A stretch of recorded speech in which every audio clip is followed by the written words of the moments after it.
सेवक, दूसरों की सेवा में अपने आप को समर्पित कर दिए।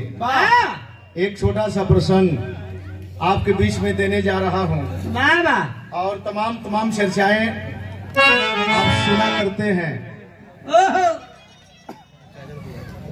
गया जरा सा ध्यान देंगे कैसा।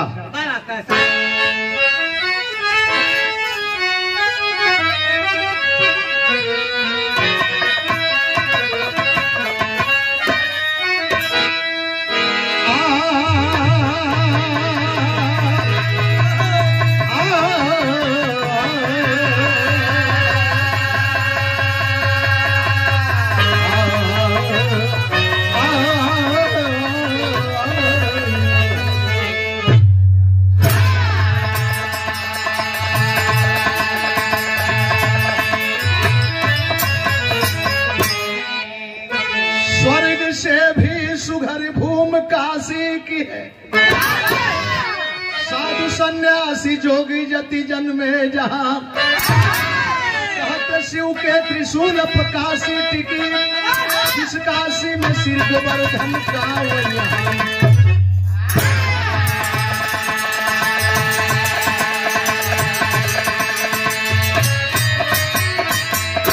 शर्मकार कुल में रघु जी करते बसर संज्ञा दुल्हनशील वाली रही शाम का काम करते थे गाते भजन जिनकी दिनचर्या जग में निराली रही।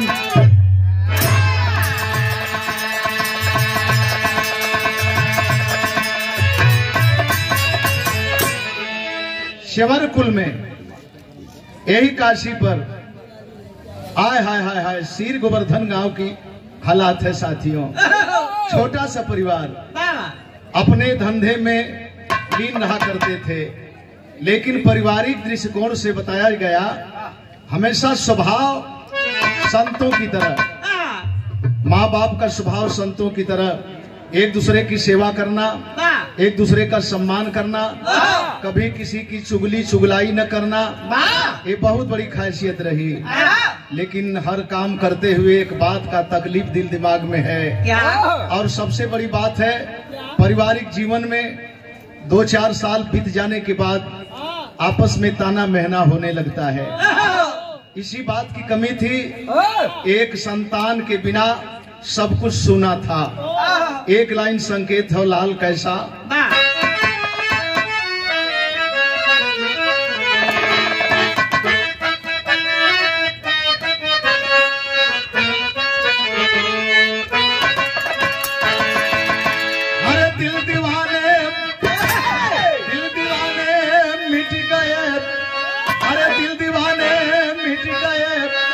जग में वफा के नाम पे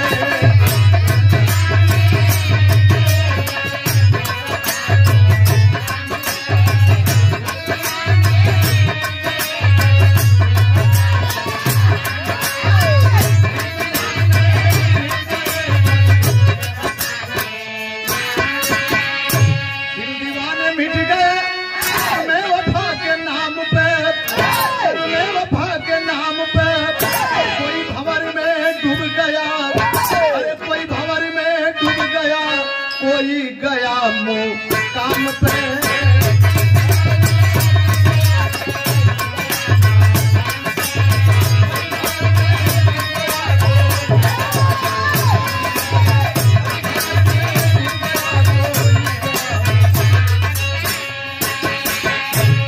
कोशिश तो सारे लोग किया करते हैं।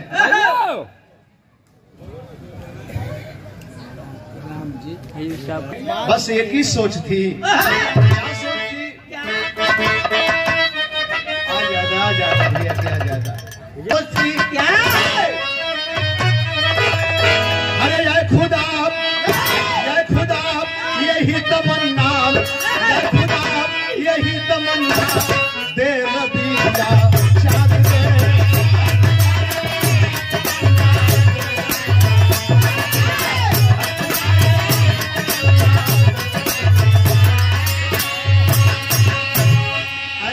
यही तमन्ना दे रबिया चाँद दे।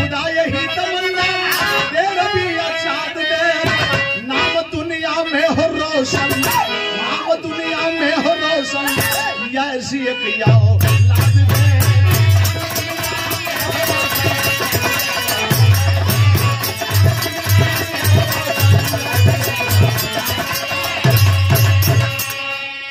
माता पिता की यही सोच थी एक संतान मिल जाए और संतान मिले तो शालीन मृदुल स्वभाव का, ठंडे विचार का, आय हाय सामाजिक विचार का। लेकिन यही बताओ गल क्या बात है, क्या लर लारे लारे लर लहरे भक्तों के भाव को सुनता भगवान नहीं है कहरा, भगवान नहीं है कहरा, भक्तों के खातिर सुनता घूम घूम कर लाकर पहरा।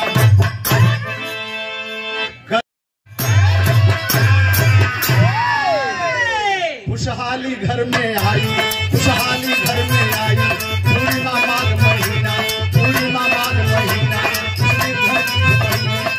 है सुधर नगीना।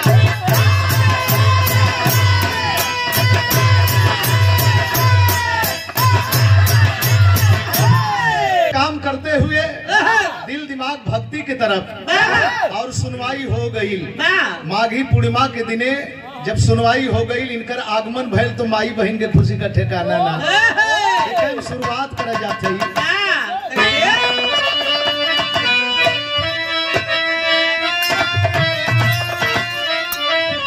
छुट्टी के पड़ोसी ने गुजारिया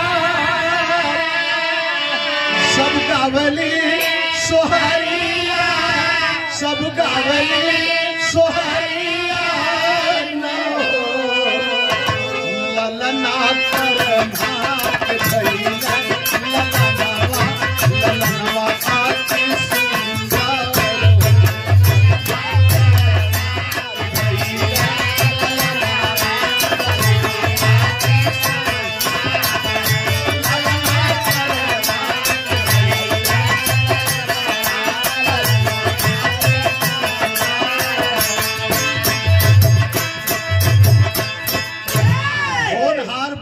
के होत है चिकन पात।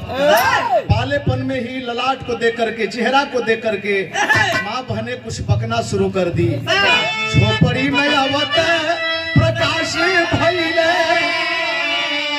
झोपड़ी में आवत प्रकाश भइले, वह रविदास भइले, रविदास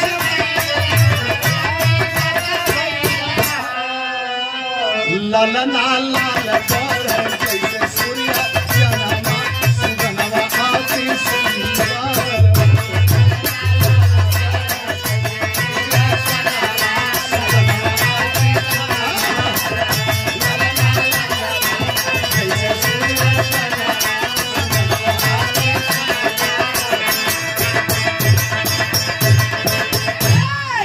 गावत है, झूमत है, आशीर्वाद देती आय है, बधाई देती ये तो बात अपने जगह पर रहल।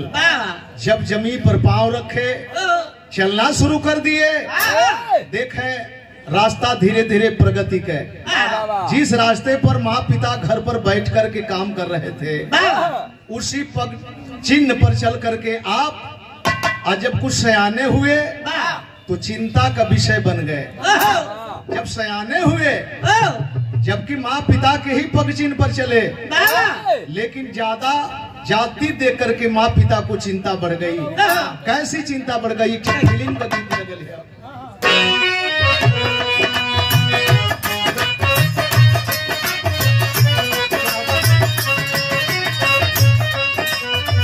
जैसे रोज आवलू टूटे रसूली, जैसे रोज आवलू टूटे रसूली, आई वरी मिलिया इधर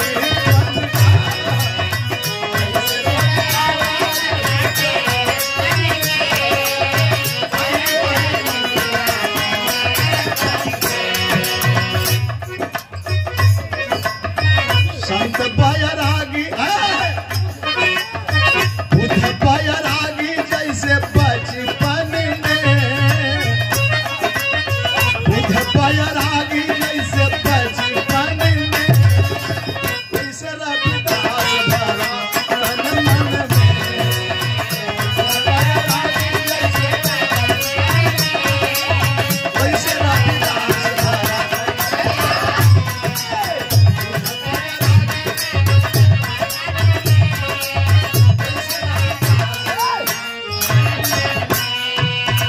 तथागत महामानव भगवान बुद्ध लुम्बिनी वन में पैदा हुए, लेकिन बताया गया कि पैदा होने के बाद जब जमीन पर पांव रखे,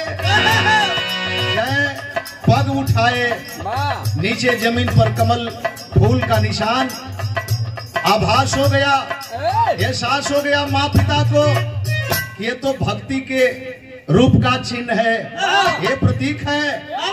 वैसे ही बचपना में ही इनकी सोच, इसीलिए मैंने बताया कि तथागत महामानव भगवान बुद्ध के विरासत कहे गए। आय हाय हाय, कुछ सयाना हुए, माँ बाप की चिंता बढ़ती गई, तो सोच में पड़ गए करें तो क्या, कैसे इसको रोका जाए।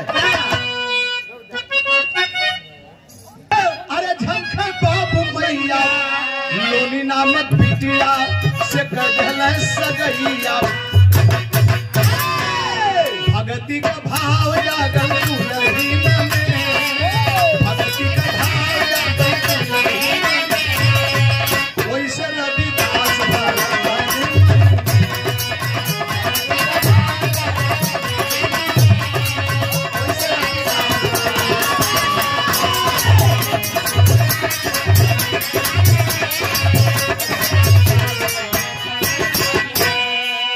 सती होत रंडी नहीं।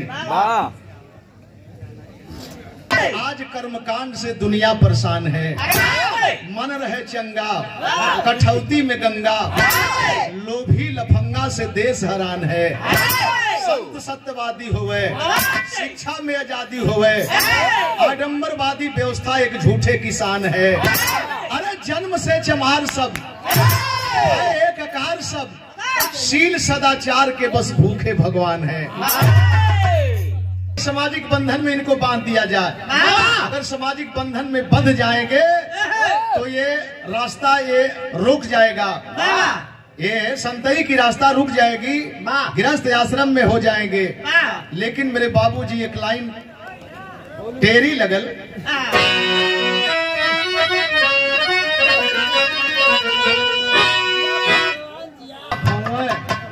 बाप हुए लेकिन हाँ आवा बहादुर हुआ, बहादुर हुआ, राहता राहता इन मवा देवा था, इन मवा देवा था भाई, तन से गर्मी है, अपन बात निकाल ले बता।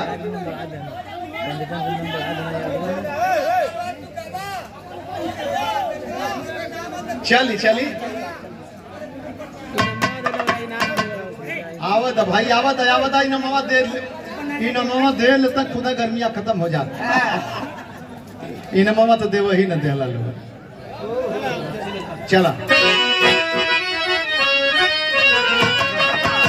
अरे पीछे में ताना पाना का लगल, पीछे में ताना पाना का लगल, राह एक आने का एक जाने का ठिकाना।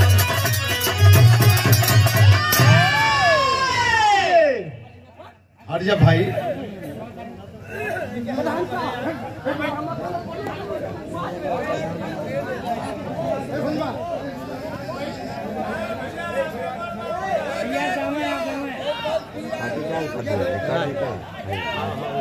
के बाद देखे जिस सोच से शादी के बंधन में बांधे थे, आए हाय वो सोच ठीक उल्टा पड़ गई। दुल्हन ये तो भाव भजन में मन लगाए ही थे, लेकिन दुल्हन भी इन्हीं के रास्ते पर चलने लगी। और जब इनके रास्ते पर चलने लगी, चारों तरफ चर्चा का विषय बन गया। ये बनारस का बात है और गाजीपुर का बात ना हो, आपके धरती आपके बीच की बात है। दुल्हन का चर्चा होके लगल, का चर्चा होके लगल, अरे गवना कराए घर बैठवल, अपने कोई लड़िया में लागल रे, मोही दगा दे, अरे भागल रे।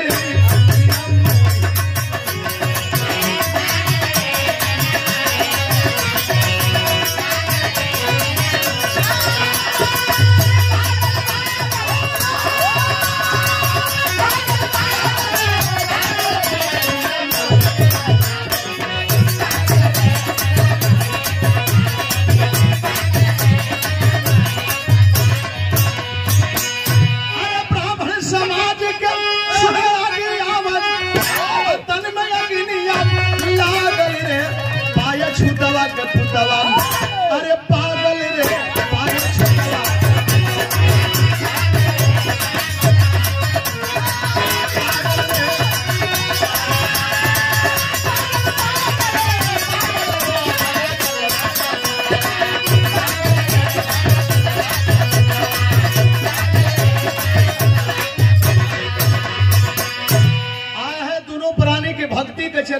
धीरे बनारस से फैलल, बनारस के बाहर जाए लगल तो हर आदमी एक किस्म का नहीं हुआ करता।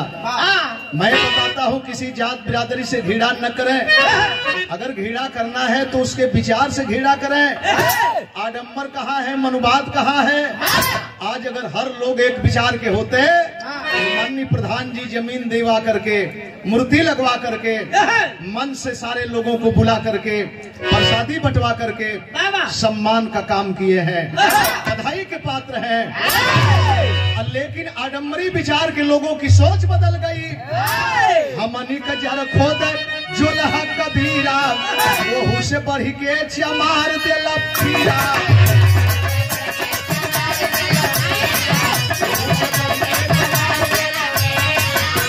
अरे कैसे मराई ई पापी मुदैया समंती समाज देखा टूटे बस दरा।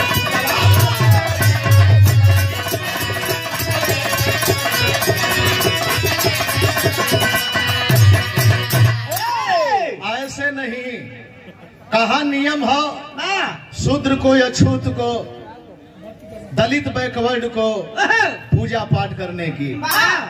अब तो सारे लोग समझ रहे हैं इस बात को, नहीं तो आदेश नहीं था, कहां से आदेश पा गया। ये चमार बिरादरी का दोनों पुरानी चर्चा का विषय बन गए सब। एक काम करा कि जरिए से खत्म कर दा, लेकिन कैसे खत्म किया जाएगा? तर्ज लगल, क्या बात है?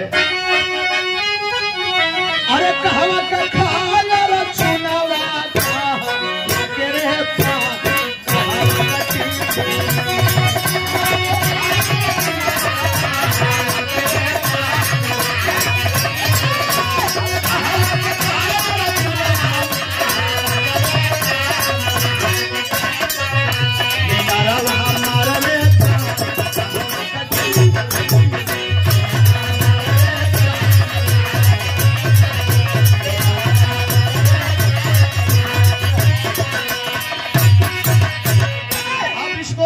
ही समाप्त कर दिया जाए, रहेगा तो कलंक बनेगा।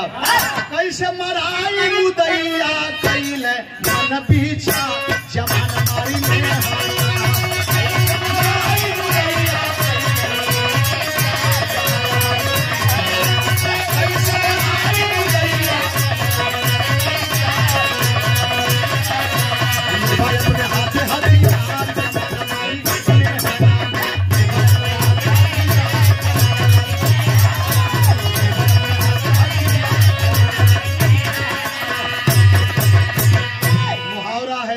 मर जाए लाठी ने टूटे, किसी के कंधे पर बंदूक रख करके चलाना, ये दोनों लाइन यहाँ सामने आपको दर्शाती है। लोग उपाय किए, काशी नरेश के पास पहुंचे, जाकर के शिकायत किए, ये साहब ये कहाँ लिखल है अछूत समाज पूजा पाठ करे, भगवान का नाम जपे, इनके समाज में कहाँ लिखल है? बुलवाया जा उसको सामने, थोड़ा सा हम लोग भी देखें। बड़ी चर्चा सुनत है जा, बड़ी चर्चा सुनत है जा। इसी चर्चा में बताया गया गंगा में कंगन पाना, गंगा में कंगन पाना, शास्त्रार्थ में कुछ लोगों को अपने दरवाजे पर हराना, शास्त्रार्थ में कुछ लोगों को उनके यहाँ जाकर के हराना, पानी में पाथर तैराना।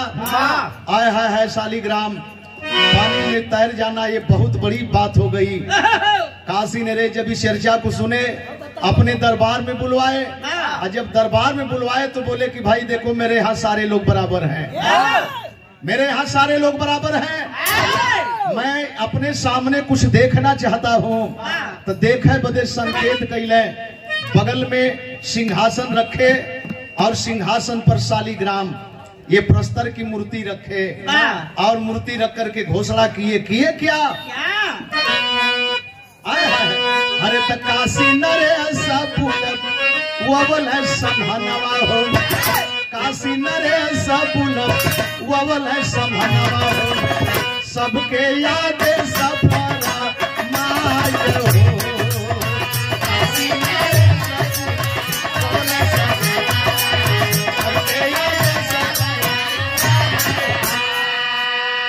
पत्थर का मूर्ति रख के कैला नवा हो, मंत्र से केहू लापो लाय हो। दोनों पक्ष बैठ गया, एक तरफ तो अकेले हैं, एक तरफ बहुत तेरे हैं।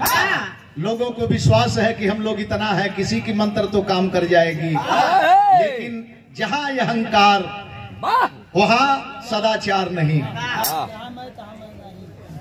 जहाँ धोखा। अकेले थे, बोले साहब पहले अपनी अपनी मंत्र ये लोग पढ़े। सारे लोग पढ़ पढ़ के मंत्र हार गए, मूर्ति हिली तक नहीं। और जब हिली तक नहीं, जब इनका नंबर आए तो सारे लोग देखने लगे कि देखें तो ये कैसे मूर्ति डिगा देता है।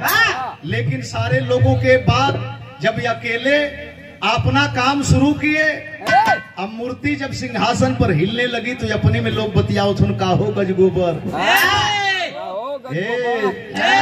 हे महाराज, मूर्तिया तो हिलत है, हिलता हिलत मूर्ति आय है छटक करके सामने आई, रविदास के गोद में बैठ गई। जब गोद में बैठ गई तो हाहाकार मच गया। लेकिन इसके पहले ही एक शब्द कहे थे, हमारे दरबार में जो जीतेगा हारने वाले उसको अपने कंधे पर बैठाएंगे और पूरे बनारस में घुमाएंगे, जय जयकार करेंगे। ये लोग सोच में थे कि हमान इतना जानी है जा, हमहन में केहू का मंत्र काम कर जाई तो केहू जीत जाई, अजय जीत जाई तो अकेला ही कैसे उठाई रविदास। लेकिन गौर कर गई है, अहंकार खा गया। यही अहंकार खा गया। आय हाय हाय, आखिरकार होता क्या है लाल?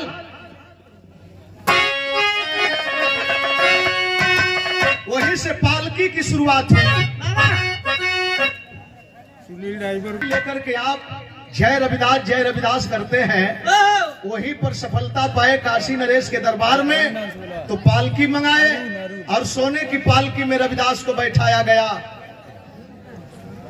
वहीं पर उठा करके पालकी पूरे बनारस में घुमाया गया। रविदास जी पालकी में बैठे और जो लोग अहंकारी विचार के थे, आडम्बरी विचार के थे, हाय हाय हाय हाय, मजबूरी में कंधे पर लेकर के जय रविदास जय रविदास जय रविदास। वही बीच में, अरे वो दिल से कहे चाहे मत कहे, लेकिन उठावे के तो परल ना, सफलता तो आपके साथ रही ना। अहंकार का आहार किया जाता है, भगवान अहंकार का आहार करेलन। जहाँ मैं तहाँ मैं नहीं।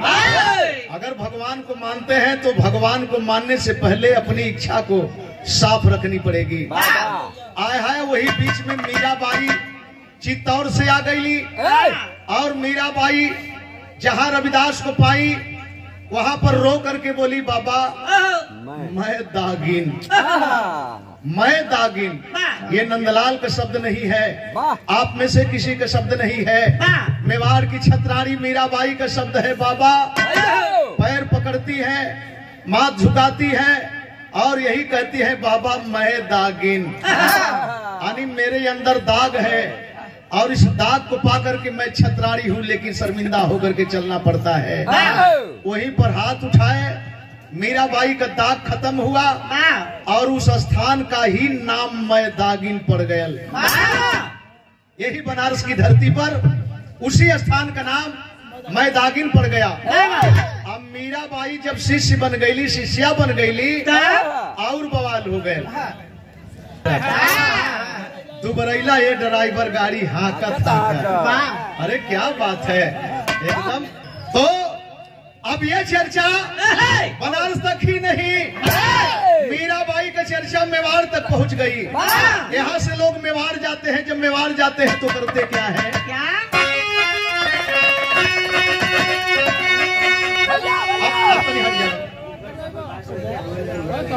चला आप दूसरे मूड में है। अरे विक्रम सिंह से जाके बोला, पानी पानी छतरीन कर डुबाई दहली मीरा रानी पानी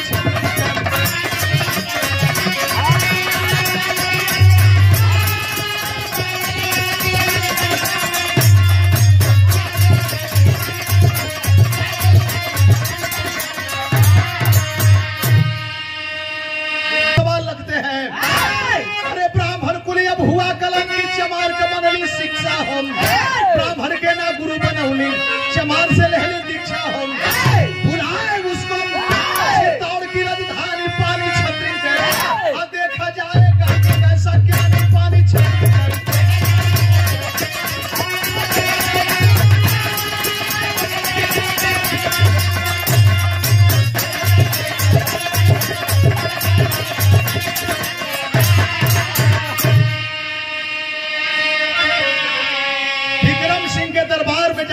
शिकायत करते हैं, अरे महाराज वहां के पुरोहितों से मिल करके हमारे बनारस के पुरोहित शिकायत करते हैं कि आप लोग बैठल हुआ मर्यादा गईल, इतना ब्राह्मण समाज में केहू ना मिलल है। एक थे बनारस में चमार रविदास मिलना है गुरु बनाओ बदे, ई ना लोग कहत हो कि इतना दूर ले घूम अली मीराबाई, लेकिन मीराबाई का कोढ़ कोनो समाज का लोग ना खत्म कर पौलस, खत्म कैले तो वह चमार रविदास। ये बात के ना कहल जाता, अच्छाई के ना कहल जाता, बुराई पर बल देहल जाता। आए है यहाँ झाली बाई को भेजा गया, जाइए विक्रम सिंह का आदेश हुआ, रविदास को न्योता देकर के इज्जत से के साथ चित्तौड़ लाइए। झाली बाई चचेरी सास यहाँ आती हैं, रविदास के चरणों में नतमस्तक होती हैं। बाबा मैं निवेदन करती हूँ, फूलचंद चौधरी पूरनपट्टी 50 रुपया पुरस्कार सादर सम्मान करते हैं, स्वागत करते हैं। बाबा एक रोज मेरे दरबार में आपका अगर पैर पड़ जाएगा तो हम चित्तौड़ वासी धन्य हो जाएंगे। हाय हाय हाय हाय, संत हाँ कर दिए, संत हाँ कर दिए और बनारस से तैयारी करके संत चल दिए। और जब चलते हैं तो होता क्या है,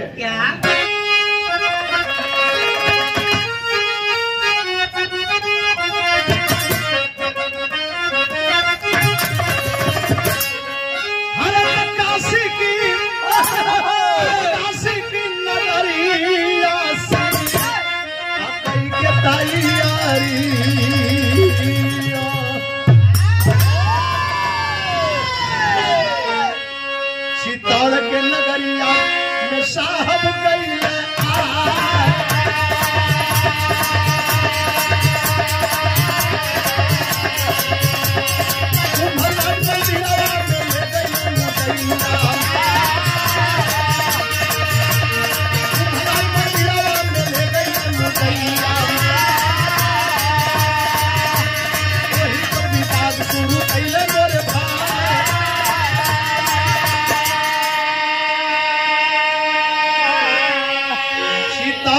के बाद वहाँ एक मंदिर में लोग ले जाते हैं और पहले से तैयारी थी।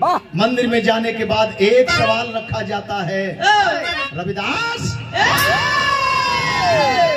तुम भी ब्राह्मण हो, मैं भी ब्राह्मण हूँ, लेकिन तुम कैसे ब्राह्मण हो? कल कि जो वेद को जाने, जो ब्रह्म को पहचाने वही पंडित है, वही विद्वान है। जात से कोई विद्वान नहीं, जो ब्रह्म को पहचान कर ले वही विद्वान है, वही पंडित है। कल हम लोग तो जनेऊ पहने हैं और तुम कहाँ जनेऊ पहने हो? और रविदास जी जब इस बात को सुने तो करते क्या है? अरे कहे रविदास हमारे अंदर जनेऊ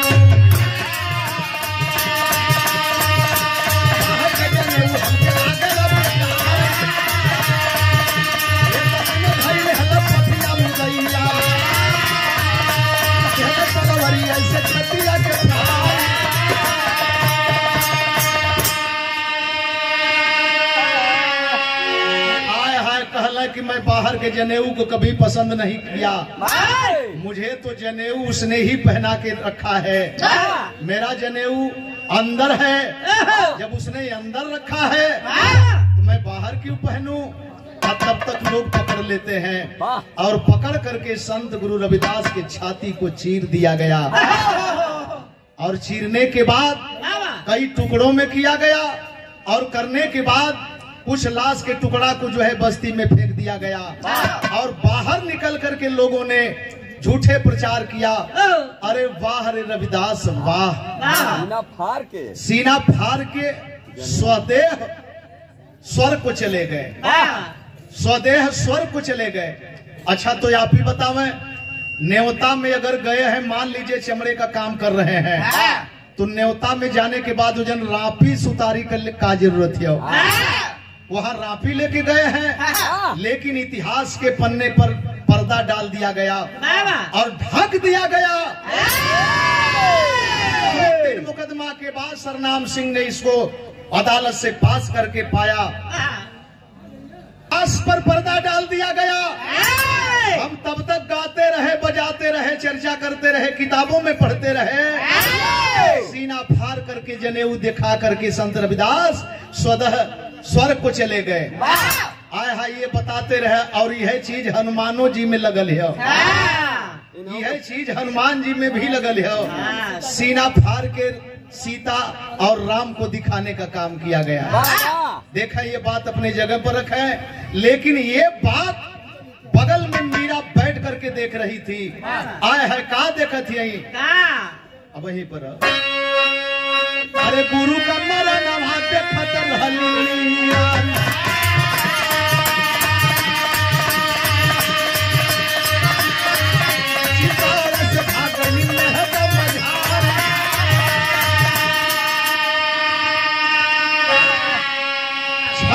मीराबाई को बर्दाश्त नहीं हुआ और मंदिर से भाग करके मेहता गई।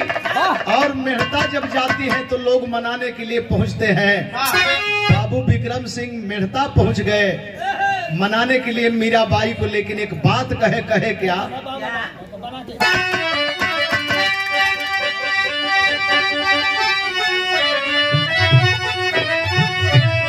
अरे बोली मीरा,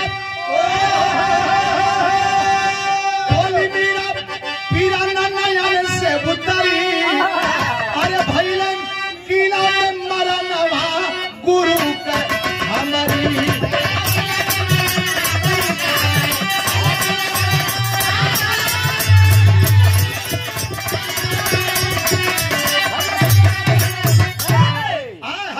हाय कहली कि चलूंगी विक्रम सिंह, लेकिन मेरी एक शर्त है।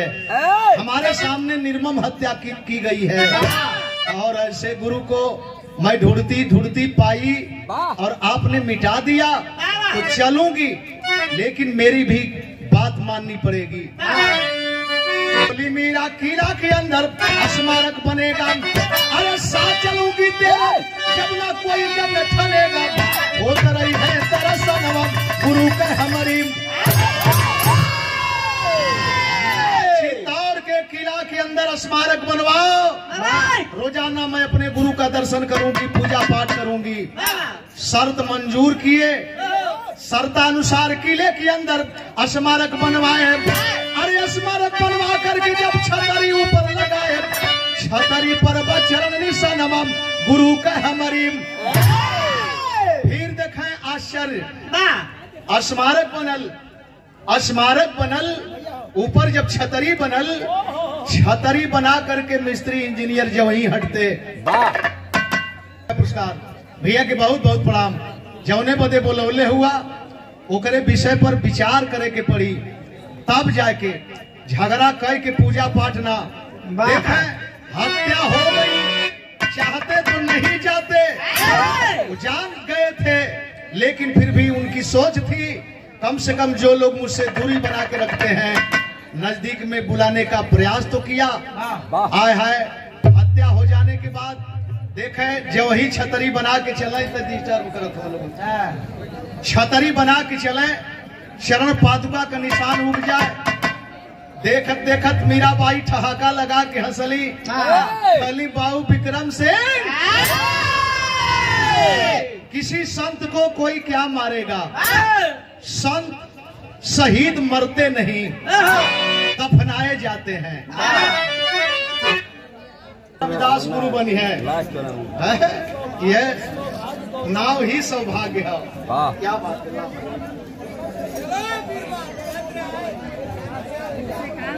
तो हम लोग का हो गलो अरिया,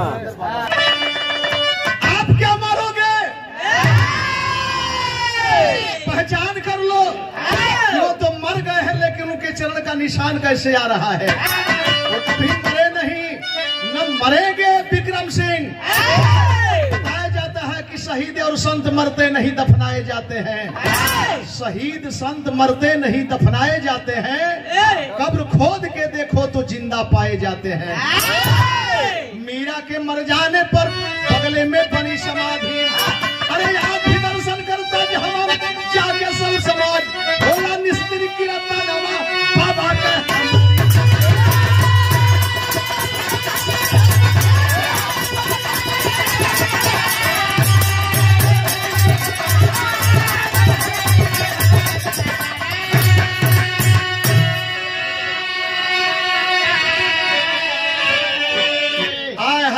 की बगल में समाधि बनी। आज भी हमेशा के लिए लोग दर्शन करते हैं, हर समाज के लोग जुड़ते हैं, जैसे आज यहाँ पर हर समाज के लोग इकट्ठा हुए। तो ये रहा संत की परिभाषा, संत का अस्तित्व, संत का भाव, संत का विचार। गुरु बिहारी गुरु गणेश ने खत्म हुआ।